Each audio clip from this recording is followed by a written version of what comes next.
Hello fam, माही मेलो presenting captain Philips. ये कहानी कैप्टन फिलिप के ज़िंदगी की सच्ची कहानी है कि कैसे उन्होंने समुद्री लुटेरों से जहाज पर अपने लोगों की जान बचाई, और जब इन लुटेरों ने कैप्टन को ही पकड़ लिया तो किस तरह उन्होंने सिचुएशन का सामना किया। तो आइए शुरू करते हैं बिना किसी देरी के ये कहानी की शुरुआत होती है सोमालिया के बीच से, जहाँ पर कुछ लोग आते हैं। इन सब के पास गन्स होती हैं और बीच पे जो लोग रहते हैं उनको बोलते हैं कि समुद्र से जहाज को हमें पकड़ के लाना होगा। दरअसल ये सब के सब समुद्री लुटेरे हैं। बीच पे रहने वाले लोग भी इनका साथ देते हैं क्योंकि वो उनके साथ यहाँ से निकलना चाहते हैं, क्योंकि यहाँ पर पैसों की बहुत कमी है। फिर यहाँ से दो छोटी बोट्स और एक बड़ी बोट समुद्र की तरफ निकल पड़ती है। इन बोट्स में जितने भी पायलट्स होते हैं वो समुद्र में आने वाले सभी जहाज़ों की स्थिति देखते हैं। तभी इन्हें एक बड़ी सी शिप दिखाई देती है और ये उस शिप के कम्युनिकेशन फ्रीक्वेंसी को ट्रैक कर लेते हैं, इसलिए अब ये लोग उनकी हर एक बातचीत सुन सकते हैं। वहीं दूसरी तरफ उसी शिप को दिखाया जाता है जो एक कार्गो शिप है। इस शिप के कैप्टन रिचर्ड फिलिप्स हैं, जो ये जानते हैं जिस रूट से इनका शिप जा रहा है वो बहुत ही खतरनाक है, वहाँ पे समुद्री लुटेरे हो सकते हैं। और जब वो रडार पे देखते हैं तो उनके पीछे कुछ बोट्स आते हुए नजर आती हैं। वो अपने क्रू मेंबर से कहते हैं कि जहाज को लेफ्ट लो, और जब जहाज लेफ्ट जाती है तो वो लोग जो इनका पीछा कर रहे थे वो भी इनके पीछे आना स्टार्ट कर देते हैं। और यहाँ पर रिचर्ड फिलिप्स समझ जाते हैं कि ये समुद्री लुटेरे हैं जो इनका जहाज लूटने के लिए आ रहे हैं। और इस बात की खबर वो सीधे यूके ऑपरेटर दुबई में देते हैं। ऑपरेटर कहती है कि मैंने तुम्हारी कंप्लेंट रजिस्टर कर ली है, तुम सारे दरवाजे बंद कर लो। हो सकता है कि वो मछुआरे हो। कैप्टन फिलिप्स ये कह के फिर फोन काट देते हैं कि वो मछुआरे नहीं। जब दोबारा वो दूरबीन से उस बोट को देखते हैं तो वो उनके मात्र 1 मील की दूरी पे होती है, और इस बार वो देख लेते हैं कि बोट पे जो आदमी है उनके पास हथियार है, और अब इनको कंफर्म हो गया है कि ये लुटेरे ही हैं। फिर वो पुलिस को कंप्लेन करते हैं, और पहले भी इन्होंने कांटेक्ट करने की कोशिश करी थी पर उनसे कनेक्शन नहीं हो पाया था। और इस बार फिलिप्स पुलिस को बोलते हैं कि हमारे पीछे 2 बोट्स आ रही हैं जिनके पास हथियार हैं, हो सकता है कि इनके पीछे एक बड़ी बोट भी आ रही हो।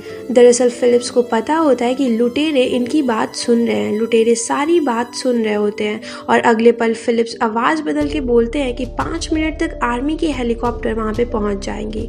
इस बार भी पुलिस को कनेक्शन नहीं हुआ था, और खुद की आवाज़ बदलकर ये इसलिए बोलते हैं ताकि लुटेरों को ये बात पता चल जाए और वो वापस चले जाए। और होता भी ऐसा ही है, 2 बोट में से 1 बोट वापस चली जाती है क्योंकि वो अपनी जान का खतरा नहीं लेना चाहते हैं। वहीं पीछे एक और बड़ी बोट आ रही होती है जिसमें एक बूढ़ा आदमी होता है, वो पीछे लौट जाता है। पर अब एक बोट जिसमें 4 लुटेरे हैं वो लगातार शिप के पीछे जा रहे होते हैं। कैप्टन फिलिप्स कहते हैं कि इन्हें लहरों में उलझाना होगा, और वो शिप की स्पीड कम कर देते हैं और उसे लेफ्ट राइट घुमाने लगते हैं, जिससे बड़ी बड़ी लहरें बनने लगती हैं। और इन लहरों की प्रेशर की वजह से इन 4 लुटेरों के बोट का इंजन खराब हो जाता है। वहीं अब कैप्टन फिलिप्स इनसे बहुत दूर जा चुके होते हैं, और रात में जितने भी क्रू मेंबर होते हैं वो एक साथ मिलते हैं और डिस्कस करते हैं कि लुटेरों ने अगर दोबारा से हमला किया तो हम क्या करेंगे। कैप्टन फिलिप्स कहते हैं कि हमें उन्हें रोकना होगा जिस तरह आज हमने उन्हें रोका था। उनमें से एक कहता है कि हमारा काम लुटेरों से लड़ना नहीं है, बल्कि शिप को एक जगह से दूसरी जगह तक ले जाने का है। क्यों ना हम शिप को दूसरे रूट से ले जाएं और एक ऐसी जगह पहुंच जाएं जहां हमें लुटेरों से पहुंच से बहुत दूर हो। और वैसे भी शिप को पूरी स्पीड से चलाया जाए तो 8 घंटे में 100 से 150 माइल का सफर हम तय कर सकते हैं। कैप्टन फिलिप्स सबको समझाते हैं कि अफ्रीका के जिस इलाके में हम लोग हैं वहाँ पे लुटेरों के 5 अलग अलग ग्रुप काम करते हैं, जहाँ पे हमें हर 300 माइल पे लुटेरों का सामना करना पड़ेगा। इसलिए हमें अपना सही डेस्टिनेशन मोबासा की तरफ चलना चाहिए, और वो लोग उसी तरफ निकल पड़ते हैं। और अगली सुबह एक बार फिर से वही लुटेरे जिनकी बोट का इंजन खराब हो चुका था वो शिप का पीछा करना शुरू कर देते हैं। कैप्टन फिलिप्स ये देख लेते हैं और समुराई पुलिस को कॉल करते हैं, और इस बार उनका कनेक्शन मिल जाता है। वो समुद्री पुलिस को बोलते हैं कुछ लुटेरे हमारे शिप के ऊपर हमला करने वाले हैं। पुलिस कहता है कि हम जल्द से जल्द आप तक मदद पहुंचाने की कोशिश करेंगे। और इधर कैप्टन फिलिप जहाज के चारों तरफ जो पानी के प्रेशर पंप होते हैं उन्हें चालू कर देते हैं, इसके प्रेशर से लुटेरों की बोट इनके शिप तक ना पहुंच पाए, और वो उन पे हमला भी करते हैं, पर वो उस हमले से भी बच जाते हैं।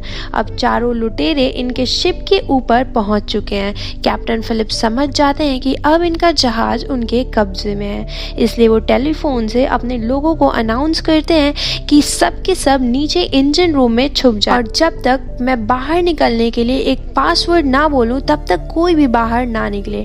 और अब यहाँ पे वो चारों लुटेरे पहुंच जाते हैं। कैप्टन फिलिप को उनके 2 लोग बंदी बना लेते हैं और इनका जो सरदार होता है उसका नाम मूसा होता है। वो कैप्टन फिलिप को कहता है कि तुम्हें डरने की जरूरत नहीं है, यहाँ पर हम किसी को मारने नहीं आए बल्कि सौदा करने आए। कैप्टन फिलिप इन लुटेरों को बताते हैं कि इस पूरे शिप में खाने पीने का सामान और डॉक्यूमेंट्स है, हमारे पास सिर्फ $30,000 है, तुम चाहो तो ये पैसा लेकर यहाँ से जा सकते हो। इनका सरदार मूसा कहता है कि हम भिखारी नहीं है, तुम अपने सभी साथियों को ऊपर बुलाओ। फिर कैप्टन फिलिप अनाउंस करते हैं कि सब के सब लोग ऊपर आ जाएं, पर उन्होंने पासकोड नहीं बोला होता है, इसलिए कोई भी क्रू मेंबर ऊपर नहीं आते और सारे क्रू मेंबर नीचे से शिप को बंद कर देते हैं। और जब शिप अचानक से बंद हो जाती है तो लुटेरों का सरदार पूछता है कि ये शिप बंद कैसे हुई। कैप्टन फिलिप कहते हैं कि हमने इसे बहुत स्पीड से चलाया था, इसलिए इसमें शायद कुछ खराबी आ गई होगी। और यहाँ पर लुटेरे एक बार फिर से अनाउंस करते हैं और वो कहते हैं कि नीचे जितने भी लोग हैं वो जल्दी से जल्दी ऊपर आ जाएं, वरना मैं हर 1 मिनट पे तुम्हारे एक एक आदमी को मार डालूंगा। कैप्टन फिलिप लेकिन कोई ऑर्डर नहीं देते हैं, इसलिए फिर से कोई ऊपर नहीं आता। मूसा कहता है कि हमें नीचे जाके चेक करना चाहिए। तभी कैप्टन फिलिप कहते हैं कि ठीक है, नीचे इमरजेंसी लाइट ऑन है, अगर वो बंद हो जाएगी तो हमें नीचे कुछ भी नहीं दिखाई देगा, हमें ध्यान रखना है कि वो बंद ना हो। और ये कहते हुए उनके हाथ में जो वॉकी टॉकी रहता है वो उसका बटन ऑन कर देते हैं। नीचे इंजन रूम में जितने भी लोग छुपे होते हैं वो सब के सब ये बात सुन लेते हैं और समझ जाते हैं कि उन्हें इमरजेंसी लाइट को बंद करना होगा, नहीं तो वो लोग आके इन्हें ढूंढ लेंगे। इसमें से एक आदमी जनरेटर बंद करने के लिए जाता है और दूसरा पानी लेने के लिए। वहीं दूसरी तरफ कैप्टन फिलिप, मूसा और एक और आदमी तीनों के तीनों नीचे जाना शुरू कर देते हैं। कैप्टन फिलिप जानबूझ के उसे उस जगह पे नहीं ले जा रहे होते हैं जहां वो लोग हैं। तभी मूसा मैप को देख लेता है जिसमें लिखा होता है कि इंजन रूम सबसे आगे है और वो फिलिप से कहता है कि मुझे सबसे पहले इंजन रूम में जाना है क्योंकि सारी की सारी खराबी वहीं से है। फिलिप कहते हैं कि ठीक है, लेकिन सबसे पहले हमें पीने के लिए पानी लेना होगा क्योंकि वहाँ पे लाइट नहीं है और इंजन रूम बहुत ज़्यादा गर्म होगा। अब ये तीनों के तीनों नीचे पानी लेने जाते हैं और जो यहाँ पे पहले से क्रू मेंबर छुपा हुआ था उसे फिलिप देख लेते हैं। और मूसा के आदमी जब अंदर आ रहे होते हैं तो फिलिप उनसे कहते हैं कि तुमने पैरों में कुछ नहीं पहना है, तुम्हें चोट भी लग सकती है। इसके बाद तीनों के तीनों यहाँ से निकल जाते हैं। फिलिप अपने आदमी को बचा लेता है, लेकिन उसने सुन लिया होता है कि फिलिप ने कहा है कि उसने अपने पैरों में कुछ नहीं पहना है, इसलिए वो इंजन रूम में छुपे हुए अपने साथियों को बता देता है कि 2 लोग उनके तरफ आ रहे हैं और उन्होंने पैरों में कुछ नहीं पहना है, हमें दरवाजे पे कुछ बिखेर देना चाहिए ताकि वो जख्मी हो जाए। वो ऐसा ही करते हैं और जब मूसा के आदमी अंदर आते हैं तो वो जख्मी हो जाते हैं। अब ये तीनों के तीनों इंजन रूम के अंदर है जहाँ पे सभी लोग छुपे हुए हैं, पर तभी यहाँ पे लाइट चली जाती है क्योंकि बाहर जो आदमी गया था उसने जनरेटर ऑफ कर दिया होता है। मूसा लाइट ऑफ होने की वजह से बहुत गुस्सा हो जाता है और चिल्लाने लगता है कि अचानक आखिर ये सब हो क्या रहा है। फिलिप कहता है कि मुझे नहीं पता, मैं तुम्हारे साथ हूँ और अभी हमें ऊपर चलना चाहिए क्योंकि अंधेरे में हम किसी को भी नहीं ढूंढ सकते। मूसा कहता है मैं तुम्हारे दोस्तों को ढूंढ के रहूंगा। मूसा के साथी का पैर बहुत बुरी तरह से कट चुका होता है और बहुत वो दर्द से चिल्ला रहा होता है। मूसा फिलिप से कहता है कि तुम इसे लेकर ऊपर जाओ और मैं तुम्हारे साथियों को ढूंढता हूँ। फिर फिलिप और मूसा के साथी ऊपर चले जाते हैं और यहाँ इंजन रूम में मूसा फिलिप के साथियों को खोजना शुरू कर देता है, पर फिलिप के साथी इसे अकेला देख के बंदी बना लेते हैं। दूसरी तरफ कैप्टन और मूसा के साथी दोनों लोग ऊपर कंट्रोल रूम तक पहुंच चुके होते हैं। तभी इंजन रूम से क्रू मेंबर रेडियो पर लुटेरों को संदेश देते हैं और वो कहते हैं कि तुम्हारा लीडर हमारे पास है और तुम चाहते हो कि अगर ये जिंदा बचे तो तुम्हें कैप्टन फिलिप और बाकी के साथियों को छोड़ना होगा। कैप्टन फिलिप रेडियो पे मूसे से बात करते हैं और वो कहते हैं मुझे पता है कि तुम्हारा बोट तुम्हारे पास नहीं है, हम तुम्हें लाइफ बोट दे सकते हैं, साथ ही में शिप में जो $30,000 है वो भी तुम यहाँ से लेकर जा सकते हो और बस इस खेल को यहीं पे खत्म कर दो। मूसा इस डील को मान जाता है और कैप्टन फिलिप $30,000 निकालते हैं और साथ ही साथ यहाँ पे जो 3 लुटेरे हैं उनमें से एक को लाइफ बोट को ऑपरेट करना सिखाते हैं कि किस तरह से इसे समंदर में उतारना है। और इधर ये लोग मूसा को छोड़ देते हैं और वो लाइफ बोट के अंदर आ जाता है और तभी वो अपने पीछे वाले साथी को इशारा करता है और इशारा मिलते ही वो साथी गन के पिछले वाले हिस्से से फिलिप के ऊपर हमला कर देता है और ये लाइफ बोट का दरवाजा बंद कर देते हैं और बोट को समुद्र में उतार देते हैं। यानी कि 4 लोगों ने कैप्टन फिलिप को अगवा कर लिया है और उन्हें अपने साथ ले जा रहे हैं। और इधर क्रू मेंबर दोबारा से अपना शिप ऑन करके उनका पीछा करने लगते हैं क्योंकि क्रू मेंबर नहीं चाहते कि फिलिप उनके आंखों से ओझल हो। वही अब ये बात उस नेवी को भी पता चल जाती है और वो जल्द से जल्द अपने ड्रोन्स यहाँ पर भेज देते हैं जिनमें कैमरास लगे होते हैं और वो लगातार लाइव बोट को देख रहे होते हैं।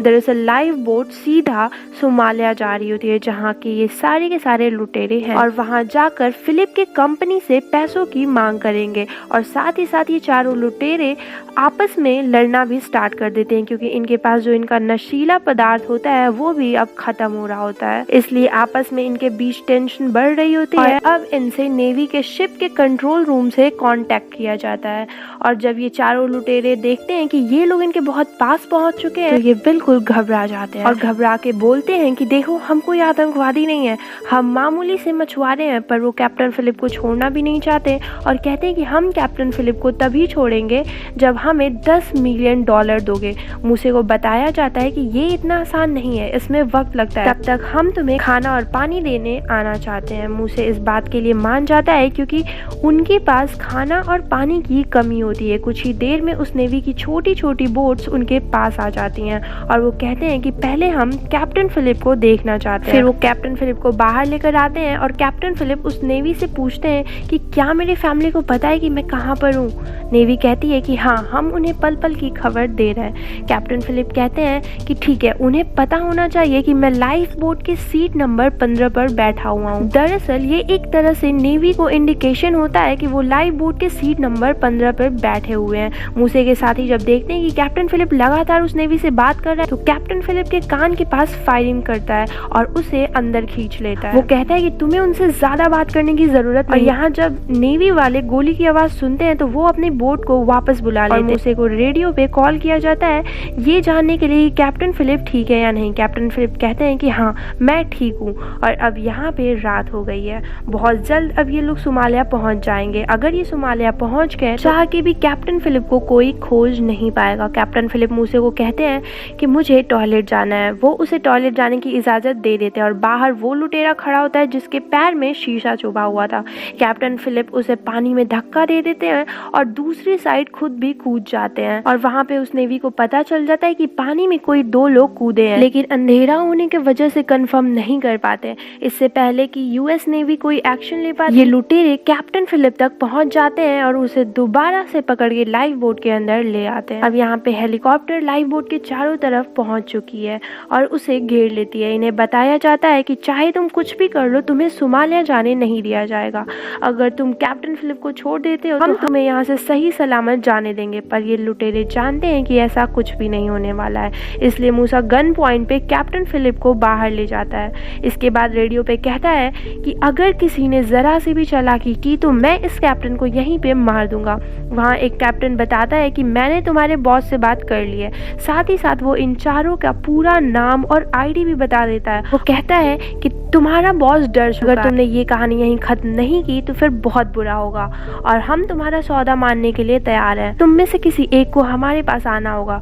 अगले पल यहाँ पे उस नेवी की 2 बोट आ जाती है और लुटेरों के लाइफ बोट पे एक रस्सी बांध दी जाती है ताकि उनकी बोट इनके कंट्रोल में रह सके। साथ ही साथ उनके बोट पर एक डिवाइस भी लगा दिया जाता है ताकि जो भी वो बात अंदर करे ये लोग सारी बातें सुन सके। और छोटी बोट्स पे बड़ी लाइट लगा दी जाती है जिससे इन्हें कुछ भी नहीं दिखता। और उसी बोट में आर्मी के स्नाइपर्स उन्हें अपने निशाने पे लेने की कोशिश कर रहे होते हैं। उनके कमांडर कहते हैं कि जब तीनों के तीनों निशाने ग्रीन जोन में आ जाए तो हमें फायर करना है। और इधर नेवी धीरे धीरे उनके बोट को अपने तरफ खींचने लगती है, लेकिन ये लुटेरे उस बात को माइंड नहीं करते क्योंकि अब उनका आदमी आर्मी के पास है और इनकी डील भी होने वाली है। कैप्टन फिलिप को लगता है कि अब वो नहीं बचेंगे क्योंकि यहाँ पर टेंशन बहुत ज्यादा बढ़ गया होता है और वो अपने परिवार को एक लेटर लिखना शुरू कर देते हैं। तभी उन्हें एक एक लुटेरा देख लेता है और यहाँ पे दोनों के बीच हाथापाई हो जाती है। कैप्टन को बहुत चोटें आती और ये लुटेरे कैप्टन फिलिप की हाथ बांध देते हैं और आंखों पे भी पट्टी लगा देते हैं। अब लुटेरों को समझ में आ जाता है कि इनके साथ कोई गेम खेला जा रहा है। इनमें से जो सबसे बड़ा और खतरनाक लुटेरा होता है वो तय करता है कि वो कैप्टन फिलिप को शूट कर देंगे। वहीं अमेरिकन स्नाइपर्स जिन्होंने इन्हें निशाने पे लिया होता है, उनके निशाने पे 2 लोग ग्रीन हो चुके होते हैं। अब इन्हें ऑर्डर मिलता है कि इनकी बोट को खींचना बंद कर दिया जाए। वो बोट को खींचना बंद कर देते हैं और उनकी लाइव बोट पे एक झटका लगता है जिससे तीनों के तीनों स्नाइपर के निशाने पे आ जाते हैं और ये लोग तुरंत फायर करते हैं और तीनों को मार देते हैं। अब कैप्टन फिलिप को रेस्क्यू कर लिया जाता है। हालांकि वो अभी भी गहरे सदमे में होते हैं, वो अपना नाम तक नहीं याद कर पाते, पर उनकी जान बच चुकी होती है। इसके साथ ही ये कहानी यहाँ पे खत्म हो जाती है। मूसा जिसे उस नेवी ने पकड़ लिया था उसे 33 साल की सजा दी जाती है। ये कैप्टन फिलिप के जिंदगी की सच्ची घटना है जो सन 2009 में घटी थी। आई होप आपको ये एक्सप्लेनेशन पसंद आई होगी। अगर हाँ तो वीडियो को एक लाइक और चैनल को सब्सक्राइब करना बिल्कुल ना भूलें। Thank you.